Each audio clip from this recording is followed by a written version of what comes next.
up, guys? Welcome to episode 54 of the FreshRN podcast. I am going to answer the question that I get a lot. Why did you go from ICU to Med-Surg? So I wanted to just kind of go through my nursing career with people. I think everybody's career and decision making is very interesting. So I thought I'd kind of give you the details of mine and also what my experience was like going from the critical care position to a Med-Surg position. All right, so I graduated high school a little while ago. 2005 to be exact. And when I got out of high school, I thought I wanted to be an elementary education person, teaching kindergartners and, fourth graders. And I thought that's what I wanted to do. And I went to a state school. And I remember specifically it cost $12,000 a semester at that point with room and board. And I thought that's what I wanted to do. I never did any job shadowing. In high school, I never did any work to kind of figure out what I would want to do. I just assumed I would figure it out, which in retrospect, it's like, man, I wish I had done some job shadowing and had that opportunity to see what it's really like so that I could have saved some money and time. Side note. So I quickly learned that wasn't my thing. I quickly learned I did not like the traditional college experience of being at a large school. I also did not know what I was doing, and I did not want to waste $12,000 a semester going after a degree. I didn't know if it was going to be something I wanted to sustainably do for the rest of my life. So what I decided to do was drop out of that school where I had a terrible GPA and go to the community college in the area in which I grew up to figure out what I wanted to do at a lower cost. So I thought nursing sounded like a good idea at the time. My sister-in-law was in nursing school, and it sounded cool to me. I liked to teach people, but I also liked medicine. So I started taking those prereqs, anatomy and physiology, psychology, all that stuff, to see if it was going to be something I wanted to do. So I was doing that at the community college, saving some money. I ended up getting a basketball scholarship. So I played there for a year while I did my prereqs, and then transferred to another school and played basketball there and finished my bachelor's. So I did 2 years at a community college, did an associate's in applied science, and then I went to this college and did 3 years to complete my bachelor's. So it ended up taking me 5 years to get my bachelor's. And I graduated in 2010. So that was a few years ago. And during nursing school, I did a couple things to kind of make myself a little bit more marketable. When I got out of nursing school, I did an internship between the summer of my junior and senior year at a hospital, like a 10-week internship. And then I also did a lot of volunteer work throughout college. One of the requirements for my degree was that I had to have I can't remember how many hours. It was like hundreds of hours of community service. And I chose to do that in a hospital. And I also did some in a school too. So that was, helpful in helping me become more marketable and, doing that. So I started out in 2010 in a cardiac kind of step down-ish unit. They weren't taking art lines and things like that at the time, but they were definitely taking care of some patients that are higher acuity than a normal Med-Surg unit. So I worked there for 2 years. I did cardiac. I did that and enjoyed it. I precepted. I did I can't remember if I did charge nurse in that role or not. It was a while ago. I completed the residency program and I liked it, but I kind of got to this point where I was like, okay, I'm enjoying this, but I need more. It's not that I know everything and I'm not trying to act like I do. I just need something else. I need a new challenge. And so my husband and I actually decided to move. So we moved to Charlotte, North Carolina in 2012. And so when we moved, I got a nursing degree. I should be able to get a job anywhere, right? So I put in all these calls, submitted applications. I didn't hear a word for months. Okay. I applied for an outpatient job. And I finally got a call back for that. And I was like, I don't want to do outpatient at this point in my career, but I'll do that if I can't get any other job. I was so surprised that I had 2 years of experience, wonderful references, good GPA, good extra kind of committee work, and I couldn't get a call back. It was just wild to me. And they had big health systems there. I don't understand. I'm not trying to sound braggy, but I'm a good hire. Why is no one calling me back? So I finally got a call back at this hospital, and they interviewed me. I went in for the interview for a stroke floor. Okay. So I'm sitting in the interview, right? and it's going great. And so, so do you have any questions for me? Oh, of course I do, because I took all the interview classes and I know exactly what to ask you. So I said, so can you tell me what the normal nurse to patient ratio is? And she said, oh, we just started doing this new system house-wide where each unit will have 14 patients between 2 nurses and 1 tech. So that meant I was going to, on day shift, have 7 stroke patients. In my mind, at that very moment, the interview was over. I was like, I would much rather work outpatient or many other jobs than be in an acute care environment with 7 stroke patients as my responsibility. Because we know that that's what the matrix should be, of 14 patients, 2 nurses, and 1 tech. That's not how it's going to play out. There's always going to be a tech that's short. There's going to be some nurse that calls out, like, this is like the normal? I don't think so. I don't think I could pass meds on day shift to 7 patients who half of them have to have them crushed and flushed down their Dobhoff. Like, I'm not doing that. But at the end of the interview, she was like, have you ever thought about working ICU? I also manage the neuro ICU.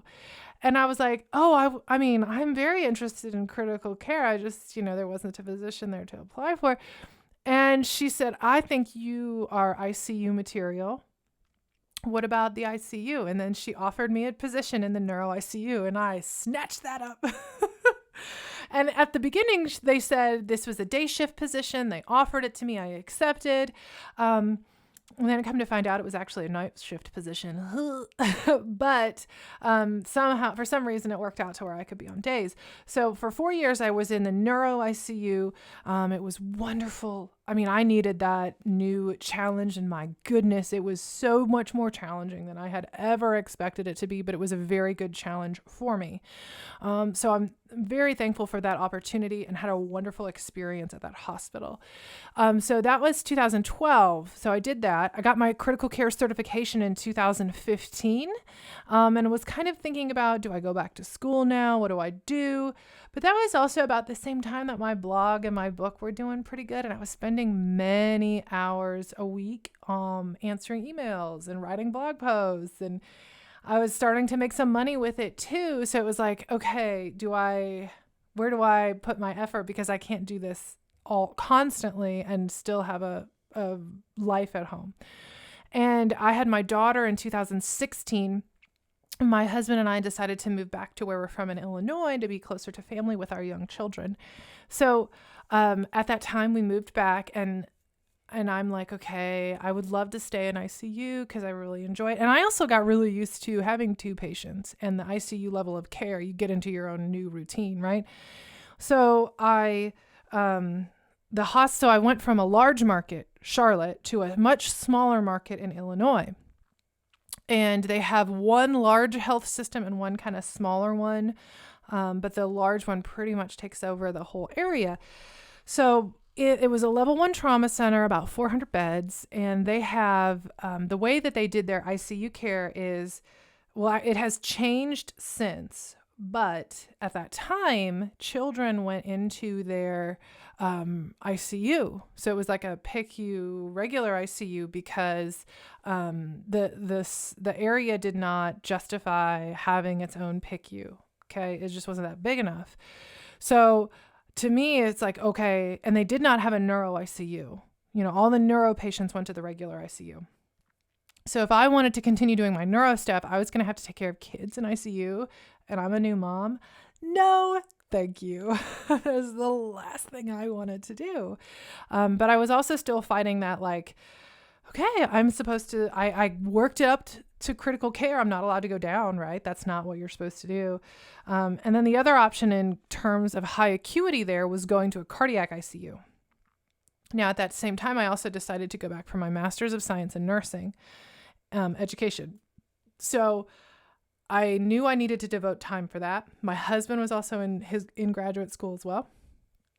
We were very busy at that time. And I was like, okay, I could go to the ICU where it takes kids, and that's seriously the last thing I want to do.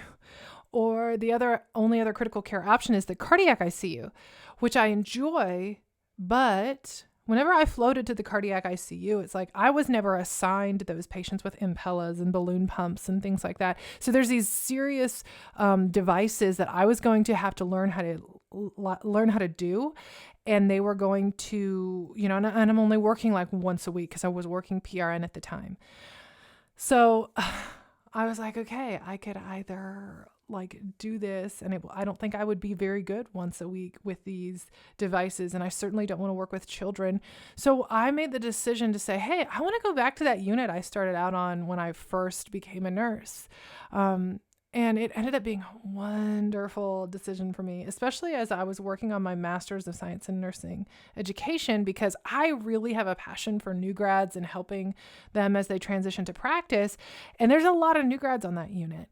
There's a lot of like residency people and everything, and they have a lot of them there, which was great for me to have that experience with them. While it wasn't the high level of like, high acuity stuff, it was still very interesting and challenging and enjoyable. And there were certainly some differences. So I want to go chat about like that experience going from ICU to Med-Surg. So one of the biggest things I noticed, I had to get oriented, and I had to get oriented from people that had less experience as a nurse than I did, which was very interesting.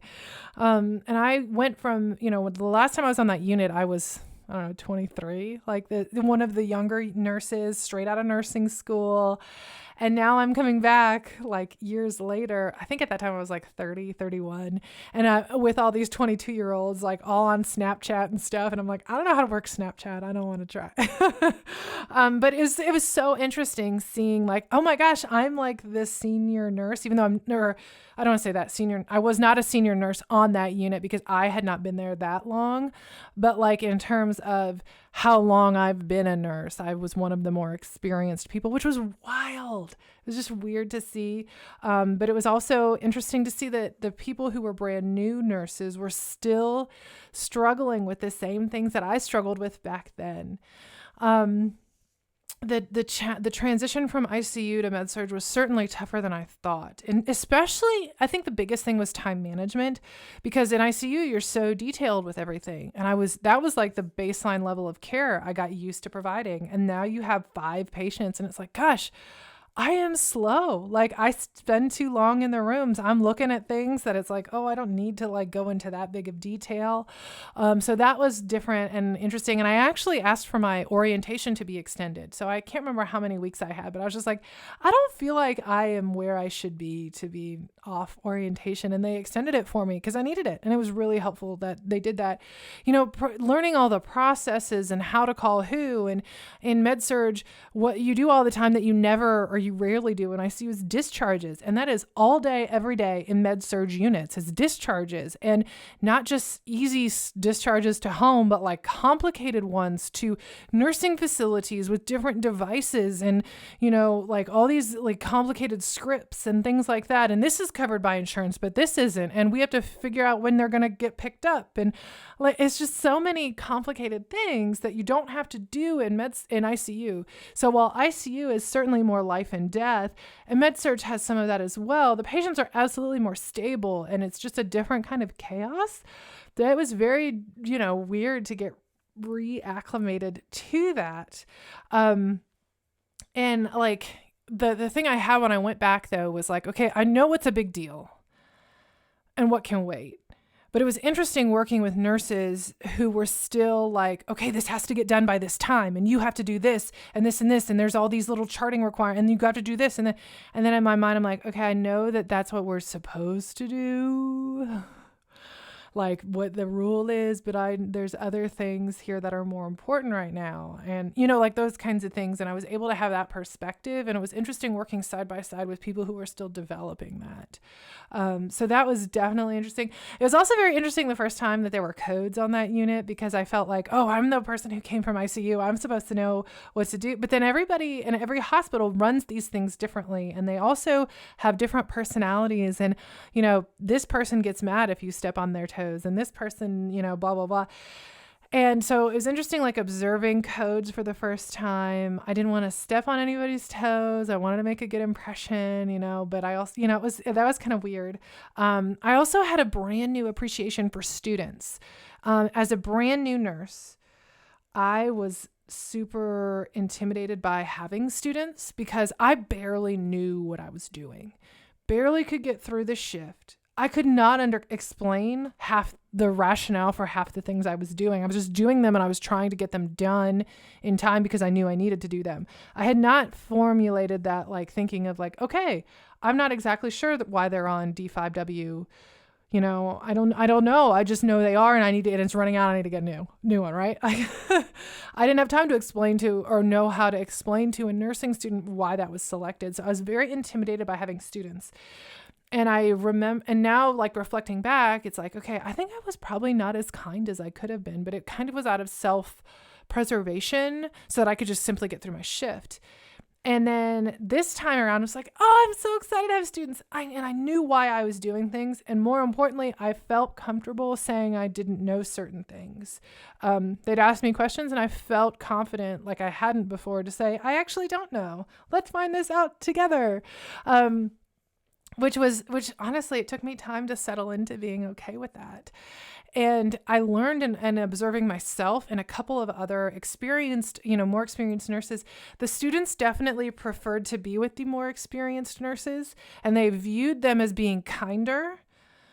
When really, when I stepped back and looked, I'm I just think the brand new nurses are still figuring things out and they're being constantly bombarded with questions, and while they're good questions and great questions and that should be asked, they're not at that point where they can just be so incredibly highly efficient where they can multitask in educating someone while managing their own workload and effectively doing it. It's super intimidating to be a brand new nurse, let alone, now you got to teach somebody else that actually really is only a semester behind you. Super intimidating. So that was a very surprising, but also not surprising aspect of that transition. So I realized, gosh, I really do love teaching and I really love, having students and stuff. And another skill I also developed was being able to have that assertive conversation with a student of, hey, things are going down right now. I'm not going to be able to answer those questions for you.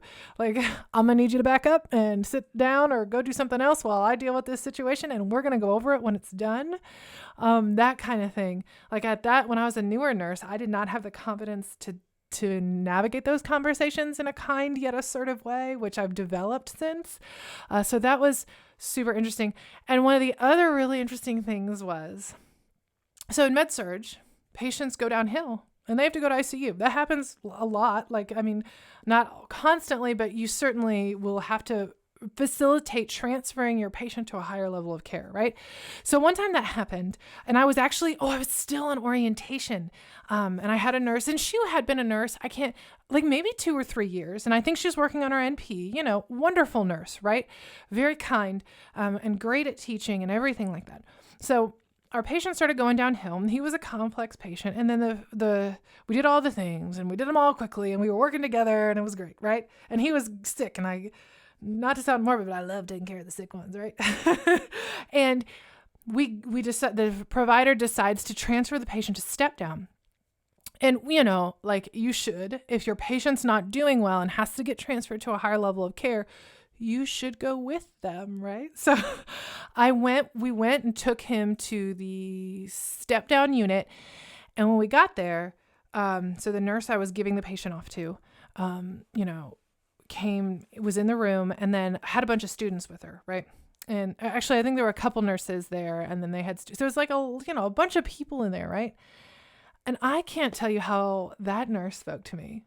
I was the dumbest Med-Surg nurse who had this patient who we didn't do the things did you do this? Okay, we need to do this. Did this? What was this? Why did this happen? And and spoke to me in this very condescending manner.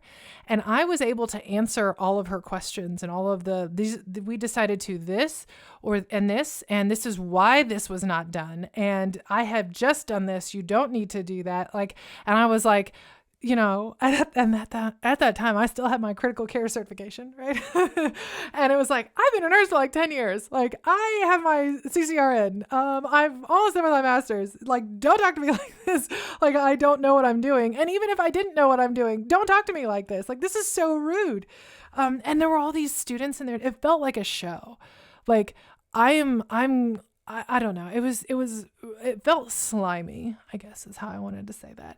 And afterwards, the nurse who was orienting me was like, I'm so glad that you were in there and could answer those questions, because that was crazy the way that went down. I was like, yes, is this how it is all the time when you have to transfer someone? It's like, that's why there's like this, like, and I'm sure there's sides of the Med-Surg world and the ICU world that collide, but it was just like, goodness, I was treated with such a disrespect. Like, I can't believe that. Like, we had done everything we needed to do for the patient. Like, there wasn't anything like, it wasn't like there was some big glaring thing that we were missing and had not done. And actually, I think the provider was at the bedside, if I remember right, because it kind of happened like that kind of fast. So that was something I was not expecting. While I know that like there can be kind of that like unspoken hierarchy where like us on the ICU side can be a little unkind. It was very interesting experience, like truly experiencing it with someone who had no idea that, I had that ICU experience, because I have a feeling if that was a patient who had been in ICU, like at their level of care, probably would not have gotten treated that way. It was just so interesting. And there was another one too, where I had a patient who was going downhill.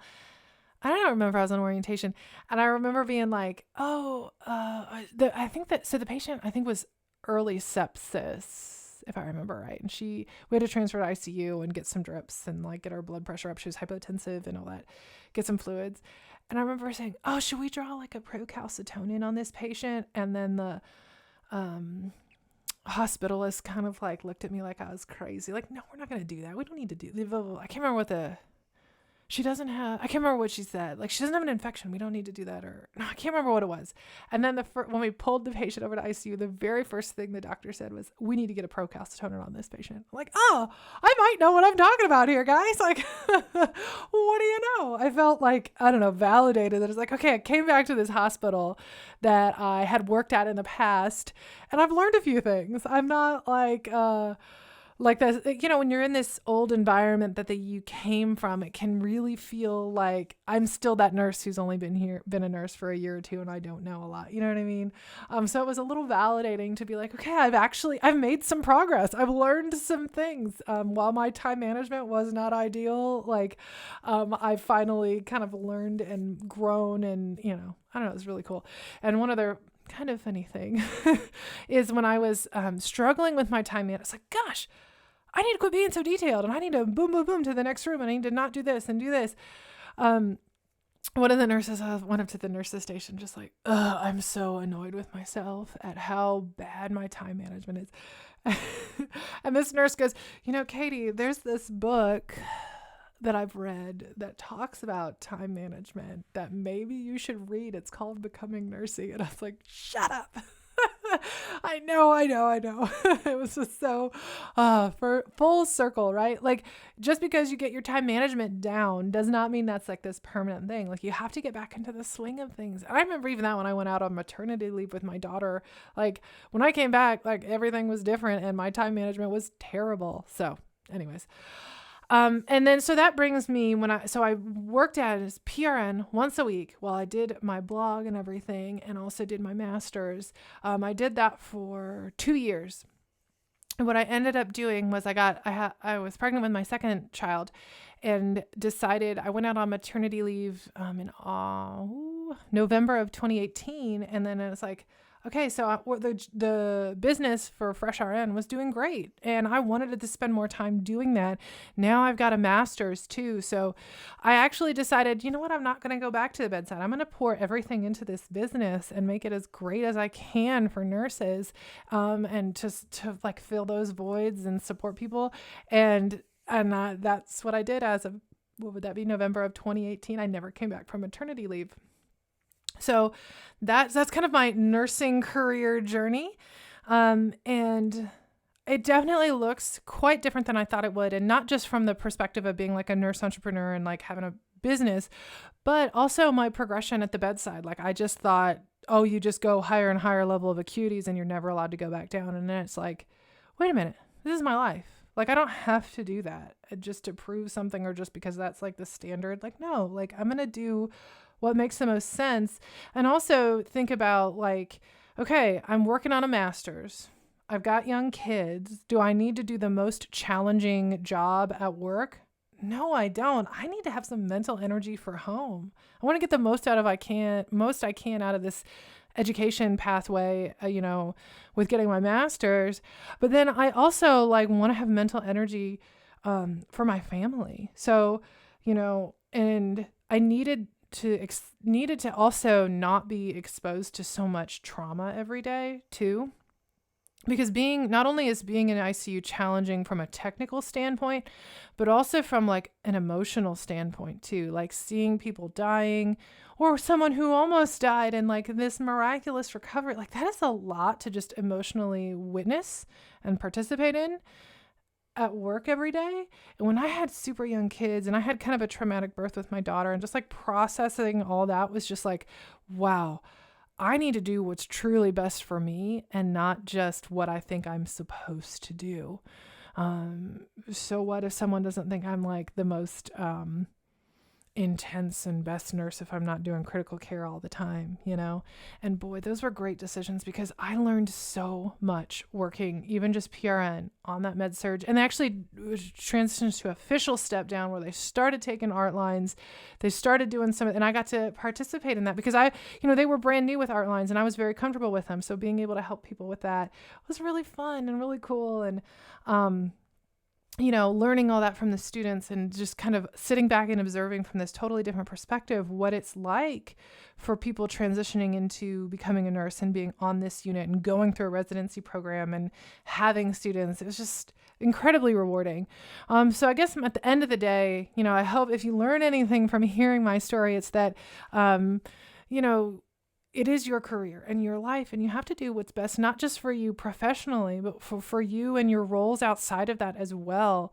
Because it's not about just constantly doing the hardest thing in all aspects of life, because then you're just going to be too strained and exhausted, but like kind of figuring out where can I move things around so that I'm not constantly exhausted mentally, physically, and emotionally, but where I'm actually working optimally, where I'm present at home and present at work, and actually can enjoy it and make those decisions with confidence, even if they're not like those ones that you envisioned you'd make or that you think look the best on your resume. But it's all about like what's best for uniquely you. So if you want to check out the show notes, I will just have a couple in there for some things. Like my main resource in terms of figuring out what's best for you is that Crafting Your Dream Career. I talked about that in the last episode. It's a wonderful resource. And will really help you kind of figure out exactly what it looks like for you, like what it looks like, and then how to actually practically go get that. And then I also have like a resume template if you're trying to figure out, okay, I need to apply and how do I dust off my resume and make it look good? I got a little template for you. So if you go to FreshRN.com/54, FreshRN.com/54. You can check out those links and the template, and that's that. All right, thanks guys. We'll see you next time. Blaze and clear the room. You walked in and we are doomed. So hazy, smoke in the air from your lips to your legs to your hips to your hair.